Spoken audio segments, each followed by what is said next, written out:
So Games Workshop has a challenge to overcome. How can they get you to buy the new shiny models and not just be satisfied with the ones that you've built and painted up already?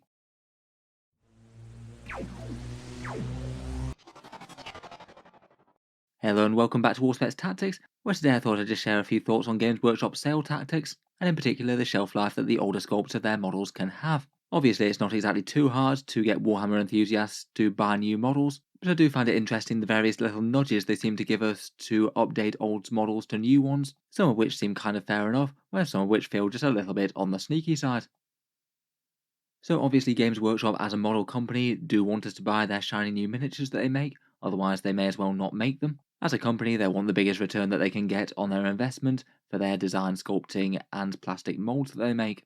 In general, newer models that they sell will generally do better than ones that they've just had on the back burner for a long time. If they're coming out with new things and that's something that no one will have had before, and then they either have the option of producing extra units to add to the game or resculpting different versions of existing miniatures. Of course, they can and do add miniatures to the game all the time. 40k miniature ranges seem to be ever expanding, but it's not really something that they can keep on going absolutely forever. The game is already fairly vast, and it maybe just doesn't make logistical sense for them to keep a million different types of models in stock, and particularly having to write new rules for them and try and keep them at least somewhat balanced each time they have a new codex out. I guess that'd bring us back to resculpting new models for existing miniatures. Try and make something new and shiny and reinterpret a classic model, and hopefully people will pick it up. Lots of people who are new to a faction will certainly want to pick up the newer sculpts rather than the older ones in general, but they also have the slight challenge of trying to persuade the people who already have the army to get the new models as well, either to go alongside their old stuff or to replace it. I feel like there's a few tactics they use to try and make us do that. They certainly can and do make nicer models overall when they update sculpts, but they also encourage sales a ton by some slightly crafty nudges, I think. Small changes to the models or rules that might encourage you to pick up the new kit instead of usually the very adequate and nicely painted miniatures that you already have. First up, and most obviously, as we said, just improving model quality is perhaps one of the best ways to encourage people to make new kits. Games Workshop have been making model soldiers for quite a long time now, and particularly over the last 20 years, miniature technology has really gone from one strength to another. A lot of their nicely detailed plastic kits just wouldn't really have been possible if you went back 20 plus years. They still do have plenty of models in their range from that long ago, and some options they can use to update them are just to give the miniatures some more in-depth detail, perhaps better proportion and scaling, more aesthetic upgrades, so to say head swaps and different accessories and things. And in general, I think they've been on a bit of a mission to try and update any metal or resin miniatures into plastic, seen as a nicer material to work with for most people. Just for one example of that, I feel like the new Cadian shock troops versus the old ones fit the bill quite nicely. Broadly the same model, equipped with the same weapons, and not really massively bigger or smaller, but certainly a lot more finely detailed, loads more head swaps and options compared with the fairly basic kits that first came out, and also going for slightly more human proportions than the old ones had. The old ones were more sort of heroic scale miniatures with bigger heads than they should have and much bigger hands. Certainly not saying that they're flatly superior in every way. The old ones do have a bit of an iconic look, and it might take a bit of time to get used to the new guys. But if you're just judging the quality of the sculpt objectively, the new ones are vastly superior to the old, I think. Improving miniature detail alone, though, I think is far from the only way that they can encourage new model sales. I feel like another very commonly employed trick is to make the entire model just a bit bigger than the old one, sometimes a little bit, and other times vastly so. There's really quite a lot of examples for this. Scale creep is most definitely a thing in Warhammer 40k. Character models often tend to be pretty obvious examples, say the old Abaddon the Despoiler compared with the new one. You can look at just about every Space Marine hero that's been upgraded to Primaris as well, and that would also be the similar. And you could argue that the Primaris Space Marines are just more sort of true scale Space Marines overall, and that was their main design aesthetic, regardless of what they had in their lore. Otherwise, the big centerpiece monsters that used to be old metal kits generally got updated much bigger. The Greater Demons, for example, Be'lakor, and the Avatar of Cain are all good examples, but there maybe are a few choices where they just seem to upscale them for no particularly obvious reason. Say, for example, the Horus Heresy Tactical Marines that they came out with. They're very big and chunky compared with the Forge World ones that came before them, and even the new Kazakin for the Imperial Guard do seem to be a bit taller than you might expect. I feel like bigger models maybe encourage people to pick up the new one for a few different reasons. It does mean that the old one just feels a little bit weak and puny compared with an awesome bigger new sculpt, and potentially it can make gameplay a bit problematic if the rules are written for the new model. Say for example, if you're running a tiny old Bloodthirster compared with the big new one.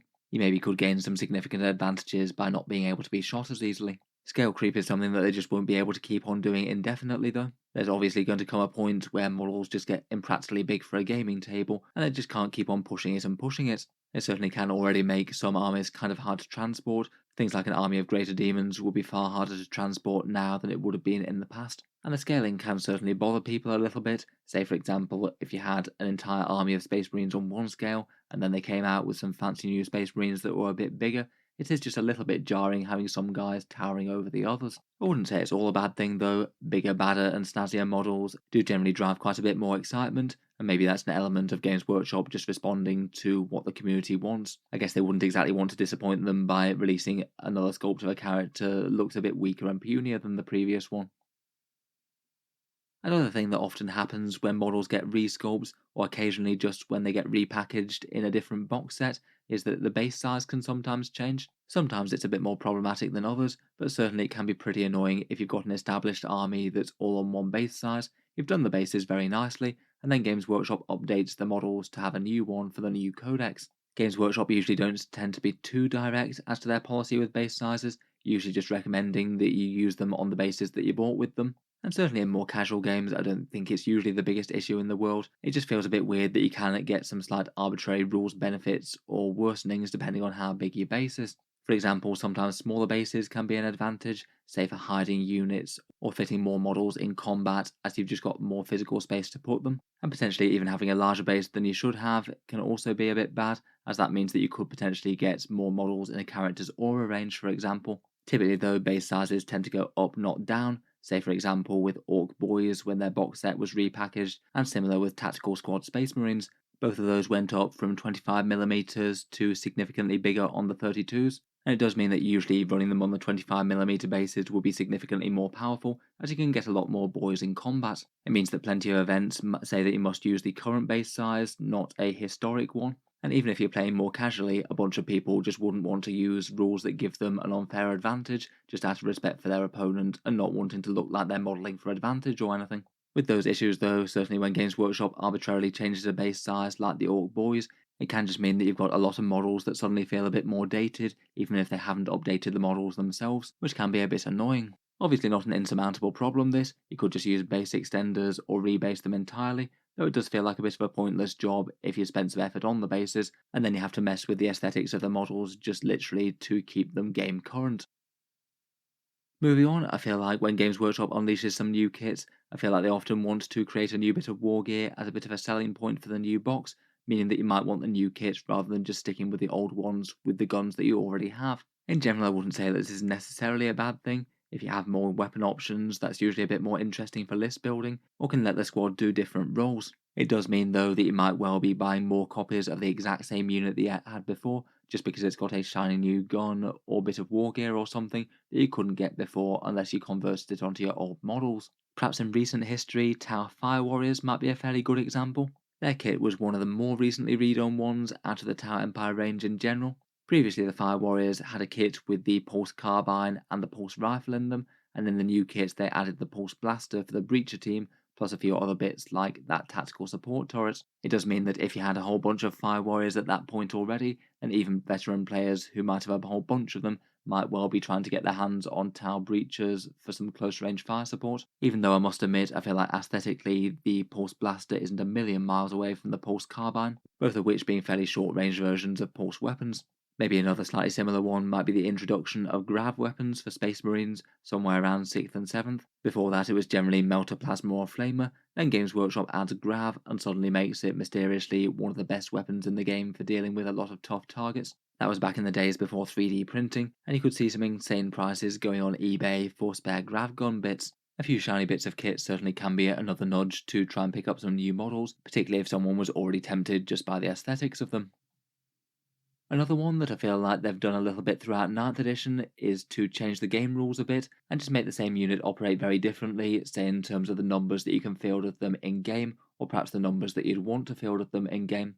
Could certainly mean that you had a unit that you maybe had a couple of copies for and that was pretty adequate, and then all of a sudden you can take absolutely hundreds of them and it might be really good in game to do so. I think maybe the Admex Skitarii are quite a good example of this. Units that you could only field in tens, and then in the new codex you could then put them in blocks of 20, and they'd have all sorts of really strong options to buff those blocks of 20, so you could literally field Horde AdMech units and then be very competitive.